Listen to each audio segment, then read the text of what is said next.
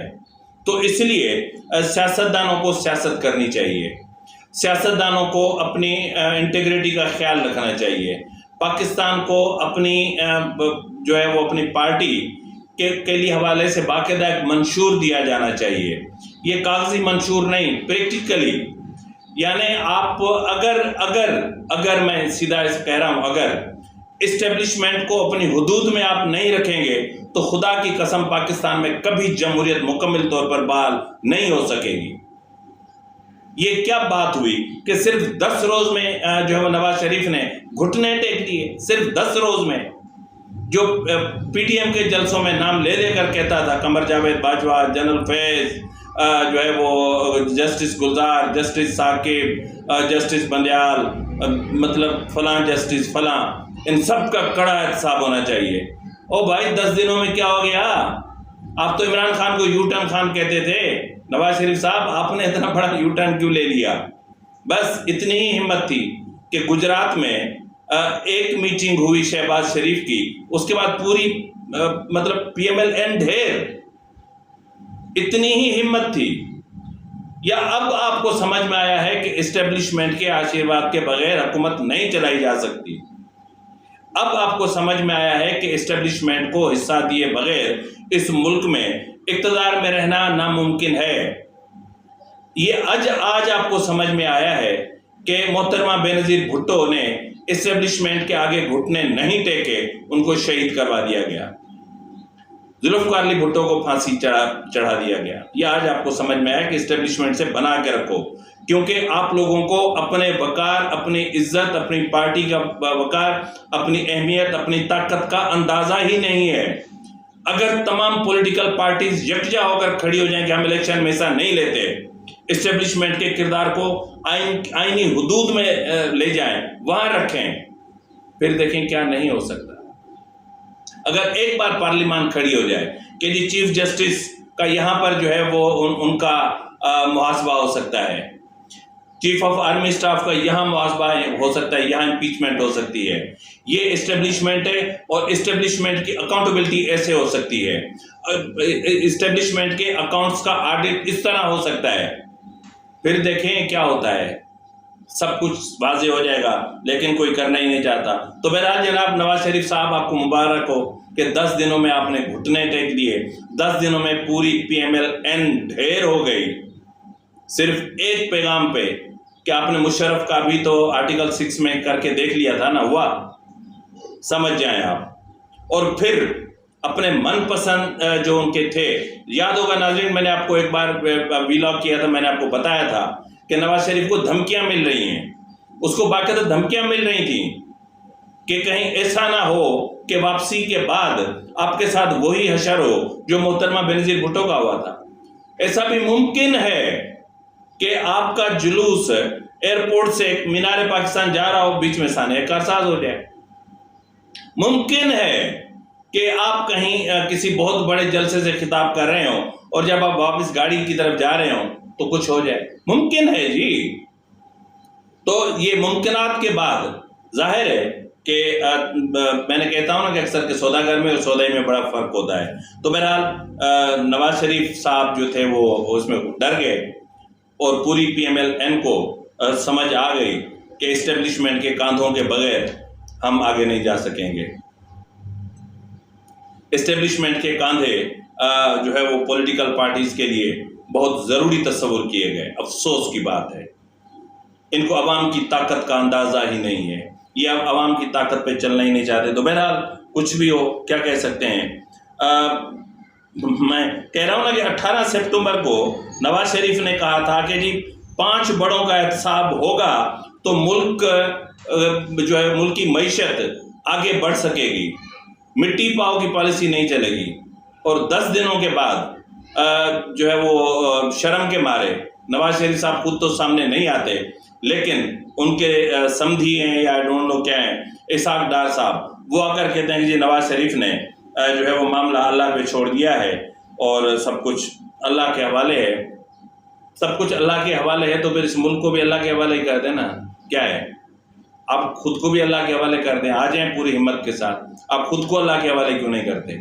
آپ کہہ دیں کہ میں اللہ کی حفظ و امان میں جا رہا ہوں. تو دوسروں کو بھاشن دینا بہت آسان ہے، لیکن خود کو سنبھالنا بہت مشکل ہے. ناظرین، جس طرح میں نے کہا کہ نگران وزیر اعظم کی جو اسٹیٹمنٹس ہیں، جو انٹرویوز ہیں یا جو چیزیں ہیں، وہ ایسا لگتا ہے کہ جیسے وہ نگران وزیر اعظم نہیں ہے، وہ ڈی جی ISPR ہیں. آپ کو پتہ ہے کہ وہ پچھلے کئی دنوں سے غیر ملکی دورے پر ہیں، سرکاری جہاز لے کر اور شاہی پروٹوکول میں گھوم رہے ہیں، پورا لاؤ لشکر لے کر، اور پاکستان کے عوام کے ٹیکس کے کروڑوں روپے کے اخراجات کر کے صاحب عیاشیاں فرما رہے ہیں. تو بہرحال وہ ایسا لگتا ہے کہ جیسے ڈی جی ISPR ہیں. ایک انگریزی ٹی وی چینل کو انہوں نے انٹرویو دیا. اس انٹرویو میں انہوں نے کیا کہا، یہ ذرا آپ ملاحظہ فرما لیں، پھر اب اس کو ذرا ڈیپلی سنیے گا اور سمجھنے کی کوشش کیجیے گا، آپ کو خود اندازہ ہو جائے گا. In my opinion, the issue is that the civil institutions, when they are assigned to deliver on the account of the governance, they fail and they have deteriorated their capacity in last 4 or 5 decades. And by design or default, on the other hand, the military as an organization has gained strength. So whenever a challenge occurs on the account of the governance, the government has to rely on that military. So you're basically saying that the military is very strong in Pakistan, but with justifiable reasons, because you say the civilians are not up to it, basically. That sounds like what you're saying. Well, pragmatically, of course, yes. That's what exactly I'm saying. So you are the military man then in Pakistan? I'm not being apologetic. I am not being trying to create the impression otherwise. I'm just trying to illustrate the reasons that why do people think that. جناب، اب آپ کو اندازہ ہو گیا ہوگا، وہ کہہ رہے ہیں کہ مجھے اس میں کوئی یہ کہتے ہوئے کوئی ندامت محسوس نہیں ہو رہی ہے. جی، وہ کہہ رہے ہیں کہ پاکستان میں صرف ایک ہی ادارہ ہے جس کو مضبوط کیا گیا ہے، اور اس ادارے کی مدد کے بغیر سیاستدان برسر اقتدار نہیں آ سکتے. یعنی میں نے کہا نا آپ کو کہ ایسا لگ رہا ہے کہ جیسے انوار اللہ کاکڑ صاحب ISPR کے DG ہوں یا پھر ہمارے ملک کی اسٹیبلشمنٹ کے ترجمان ہوں. بہرحال کیا کہہ سکتے ہیں، شرم کی بات ہے کہ کیئر ٹیکر پرائم منسٹر بتا رہا ہے کہ پچھلے 4-5 دہائیوں سے اس ملک کے جو سول ادارے ہیں یا سول گورنمنٹس آئی ہیں، الیکٹڈ گورنمنٹس جو آئیں، وہ ناکام ہوئی اور لوگوں کا اسٹیبلشمنٹ پر اعتبار بڑھا ہے. ہمیں تو آپ پر بھی اعتبار نہیں ہے، کیونکہ آپ کون ہیں؟ آپ انہی کی کوکھ سے جنم لیے ہوئے ایک پرزے ہیں، آپ ایک چوزے ہیں. ہائی برڈ جو ہے وہ ایک سسٹم جو ہے نا، آپ اس کا حصہ ہیں. اس سے بڑھ کر آپ کی کوئی اوقات نہیں ہے. اور آپ نگران وزیر اعظم ہو کے اور آپ ایسی بات کریں، آپ کو تو شرم آنی چاہیے. افسوس ہے، افسوس سے کہنا پڑ رہا ہے مجھے. تبھی اس ملک میں جمہوریت مستحکم نہیں ہوتی کہ بار بار ان کے بازو مروڑے جاتے ہیں، بار بار انٹرفیرنس کی جاتی ہے. وزیر خارجہ ہمارا ہوگا، وزیر داخلہ ہمارا ہوگا، فائنانس منسٹر ہمارا ہوگا. اب آپ کو یہ تجربہ کرنا ہے، اب آپ کو یہ تجربہ کرنا ہے. کر کے دیکھ لیا نا عمران خان کا تجربہ، مشرف کے تجربات کر کے دیکھ لیے نا کہ ہم اگر جو ہے وہ امریکنز کو اپنے راستے دے دیں گے افغانستان تک پہنچنے کے لیے، ہمیں بہت سارے ڈالر ملیں گے. پھر 90,000 شہادتیں بھی ہوئی نا. یہ ہے تجربات ہوتے ہیں. ضیاء نے بھی جو ہے وہ افغانستان میں طالبان بھجوائے نا، اسی امریکہ کے کہنے پر. اوجڑی کیمپ کا ثانیہ کس کو کون بھول سکتا ہے؟ تو تجربات کر کے دیکھ لیے نا. پھر TTP کو افغانستان سے خیبر پختونخوا تک لانے کا بھی تجربہ کر کے دیکھ لیا نا کہ نیٹو کا سارا اسلحہ خیبر پختونخوا، بلوچستان اور سندھ اور پنجاب کے کچے کے ڈاکوؤں تک پہنچ گئے، دہشت گردوں کو تو چھوڑے ہیں۔ بہرحال ناظرین، بات کرتے جائیں گے تو بات بہت بڑی ہو جائے گی۔ اس وقت جو ہے وہ نواز شریف اسٹیبلشمنٹ کی بیسٹ چوائس ہیں، وہی ان کی مجبوری ہیں اور انہی کو اقتدار میں لانا بہت ضروری ہے۔ اور یہ بات میں آپ کو بتانی بھول گیا کہ وہ آنے سے پہلے سعودی عرب جائیں گے، اور یہ بھی امکان ظاہر کیا جا رہا ہے کہ چیف آف آرمی اسٹاف بھی سعودی عرب جائیں گے، اور وہاں شاہی خاندان کے بیچ میں کوئی معاہدہ ہوگا یا کوئی ایگریمنٹ ہوگا یا کچھ کنڈیشنز طے پائیں گی، کچھ شرائط ہوں گی، اس کے بعد نواز شریف واپس آئیں گے۔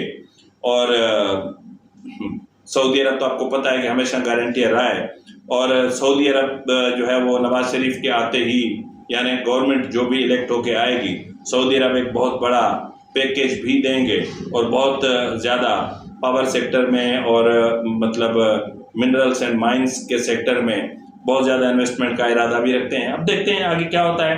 تو بہرحال جنرل فیض اور جنرل باجوہ اور تین جو ہے وہ کرپٹ چیف جسٹسز کا معاملہ نواز شریف نے اللہ پہ چھوڑ دیا ہے، لیکن انہوں نے خود کو اللہ پہ نہیں چھوڑا۔ اس چیز کا مجھے ہمیشہ بہت دکھ رہے گا۔ فی الوقت کے لیے اتنا ہی، ملتے ہیں اگلے ولاگ میں، تب تک اجازت دیجیے، خدا حافظ۔